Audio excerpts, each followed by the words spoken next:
सगळेच आपण इलेक्ट्रॉनिक मीडियावाले असतील, आपले ओमकार आहे, सनी आहे, सगळेच आहेत. तर तुमच्यावर कुठलं त्याची येणार नाही याची नक्कीच आम्ही खबरदारी घेऊ. आता हरीशनं सांगितले की पालकमंत्री झाल्यावर बाबांनी हे करावं.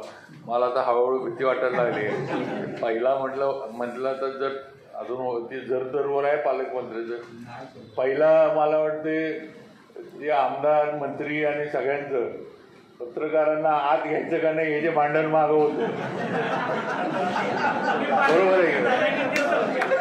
चप्पल बरोबर आहे, ते संपवण्याच्या नादात आमचं मंत्र्यांचं भांडण लागून एक संपल, दुसरं काय तर पण बघू काय तर आपण त्याला आता मार्ग तर काढायला लागला. कारण आपल्याला काय पहिलाच दिवस वादात आणि आपल्याला पडून द्यायचे नाही.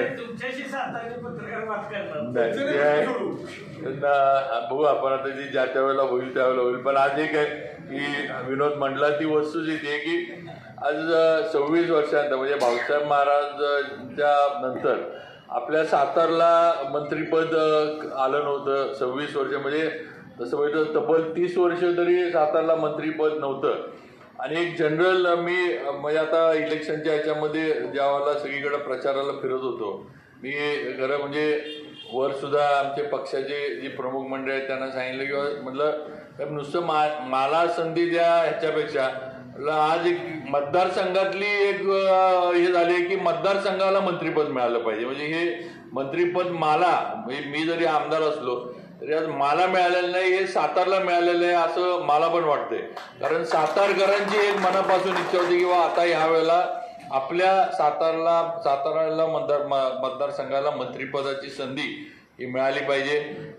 मोठी जबाबदारी आहे, पहिल्यांदाच काम करण्याची संधी मिळाली. त्याच्यात आता सार्वजनिक बांधकाम विभागासारखं मोठा विभाग माझ्याकडे दिलाय.